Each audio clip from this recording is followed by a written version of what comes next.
everyone, welcome back to my channel, and if you're new, welcome to my channel. My name is Mckayla, and today's video I'm going to be going over some things that your body goes through after you have a baby. So all the postpartum growth stuff that happens.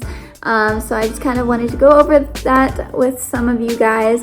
Also kind of wanted to do this video because I know a lot of teen moms get questions about, do you recommend being a teen mom, and I want to have a baby and stuff like that. So I kind of want to share with you guys like the gross part of it, because pregnancy isn't as glamorized as it seems. It's actually really nasty, and I don't want you guys to think it's like this beautiful experience you want to experience, you know, at a young age. I think it's something that you should wait to do, and I think that some of these facts might make you want to hold off on getting pregnant until you're an adult. So I'm just gonna go ahead and get right into it. The first thing I want to talk about is the postpartum belly. You still look pregnant for about 2 weeks after you give birth. Your postpartum belly just kind of hangs there like, I don't even know what to describe it, maybe like a water balloon that's half filled, and it looks really gross. It's not cute at all. And you can try to wear tight clothes to cover that baby up, but it won't work. Also, I don't know about anybody else, but I had to hold my postpartum belly up, because if I didn't, I couldn't breathe. All my organs were just kind of hanging there at the bottom of my stomach, you know? Very uncomfortable, very not cute. Yeah, I just kind of, like, with Timothy, I looked pregnant. With Gracelynn, I just looked like I gained a lot of weight. So it was not a cute look for me. And, yeah, I'd have to say that that's one of the most annoying things, is you want to be back to yourself after you give birth, but you still look pregnant. The next thing is the hospital stay. So during the hospital stay, you have to stay, depending on if you deliver vaginally with no complications, vaginally with complications, C-section, all that kind of stuff. You have to stay in the hospital for different amounts of time. I had to stay for 48 hours with both my kids. I know if you have a C-section, you have to stay for like 4 or 5 days, I believe. I don't know if you have complications, if you have to stay longer for a vaginal delivery or what, but I stayed for 48 hours, and let me tell you, those 48 hours are horrible. You just want to be back home in your own environment. Sure, having the nurses there to kind of help you is nice, but you don't want to give your baby up, and then whenever you do give your baby up, because you're so tired you can't keep your eyes open, you get extremely upset. So the hospital just isn't a place you want to be after having a baby. Very uncomfortable, very, I don't even know the word, discouraging maybe, because you feel like you can't take care of your baby because you're so tired, and it's not a good time. I would just like to be home like right after giving birth, but that's not safe. So you have to stay in the hospital for 48 hours to maybe 5 days. It's just horrible. The next thing is you get this beautiful little spray bottle. Yes, this is your toilet paper for until you can wipe. Now, whenever you're in the hospital, like I said, I delivered vaginally. I don't know if you have a C-section, if you have to use this as well. But I know for me, with my vaginal delivery, I had to use this as toilet paper. And let me tell you, very annoying. I kept forgetting to use this, and let's just say it didn't end well. So you have to use this. You have to fill it up every time you want to use it, because cold water doesn't feel good. You have to use warm water, or at least I did. So yeah, you had to fill this up, and then if you got up and had to go pee through the night, it was just very annoying. So yeah, like I said, this is your toilet paper for the next however long. I used this water bottle with Timothy until I was about 3 months postpartum. Lovely.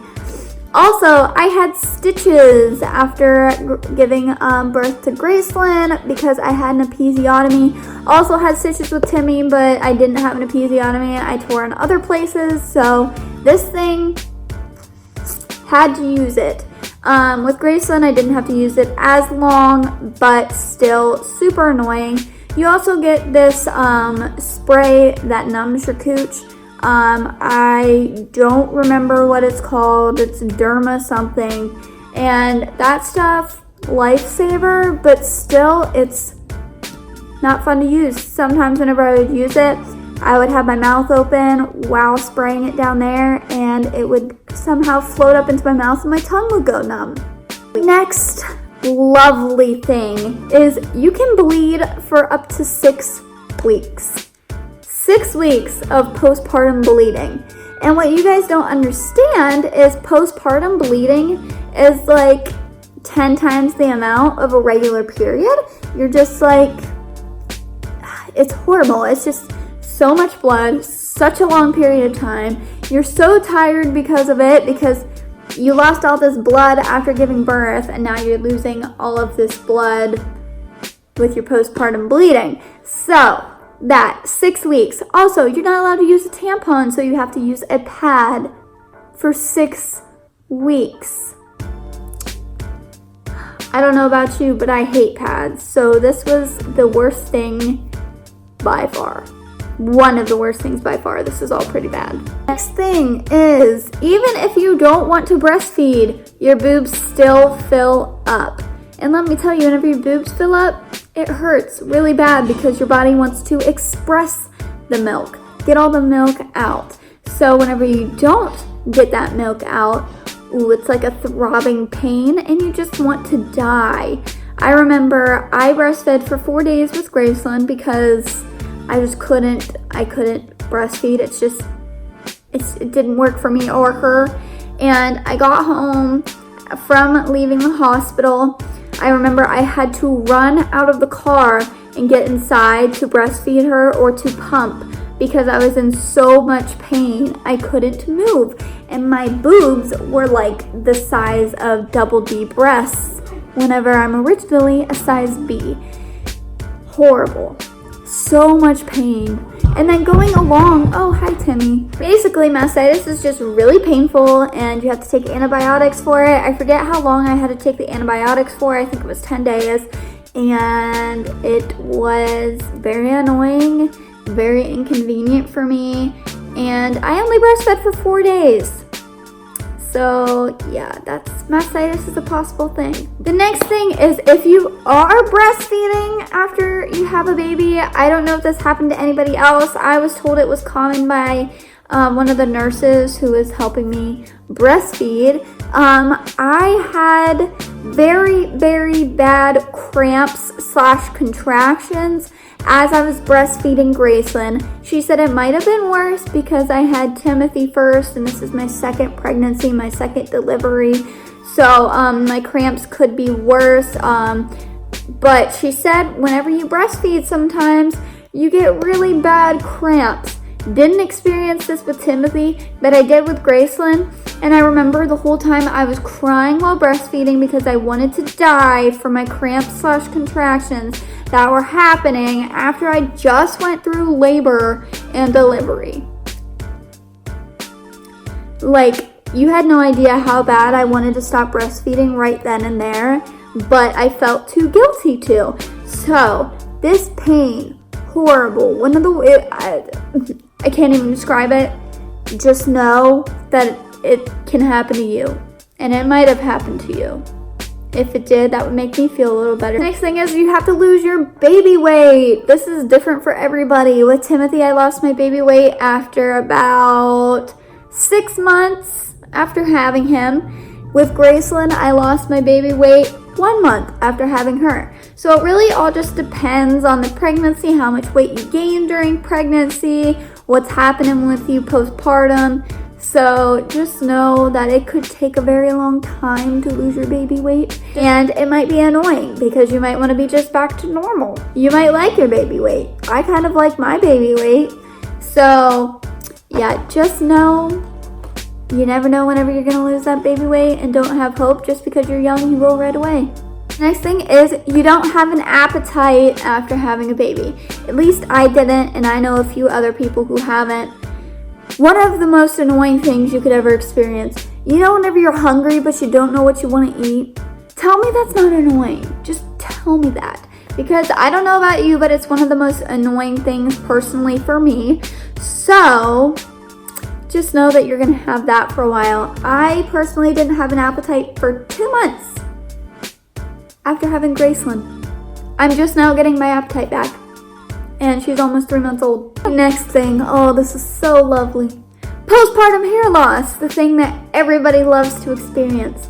With Timothy, I kind of got a little bit bald right along here and right along here. Yeah, lost a lot of baby hairs that kind of made up my hairline. It was my absolute favorite. So yeah, just know you do lose your hair. You do, and it is not cute. So postpartum hair loss, I didn't get it until I was 5 months postpartum with Timothy. It can happen at any time. I also, now I'm taking hair, skin, and nails for Gracelynn, trying to, well, not for Gracelynn, for myself after Gracelynn, trying to prevent some of that postpartum hair loss, preventing it a little bit, but my hair is shedding pretty bad at the moment. Next thing is you can possibly get PPD. If you don't know what that is, it's postpartum depression. I had postpartum depression after I had Timothy, and it is not fun. It's very overwhelming, and I really feel sorry for any other moms who experience this and are too scared to speak up to their doctors and tell them. If you do experience postpartum depression, please make sure you tell your doctor so you can get help. I know I was scared to tell my doctor because I thought they would see me as an unfit mother and possibly take Timmy off of me, whenever that's not the case at all. So postpartum depression is very scary, very overwhelming, and it's not something you want to experience. I got postpartum depression because I went to school and I tried working once I was doing online schooling, and I felt like a horrible mother for leaving Timothy at home while I did the things I had to do. So postpartum depression can come at different times and different ways for many people, and just know that it's a real thing and it's really overwhelming and scary, and yeah, just you don't want to experience it. That is all for my things that can happen to you postpartum. So I hope you guys enjoyed. Hopefully I'm not alone on this list, and maybe somebody else has experienced some of these things, because I want to feel normal. So I hope you all enjoyed, and I hope to see you all in my next video.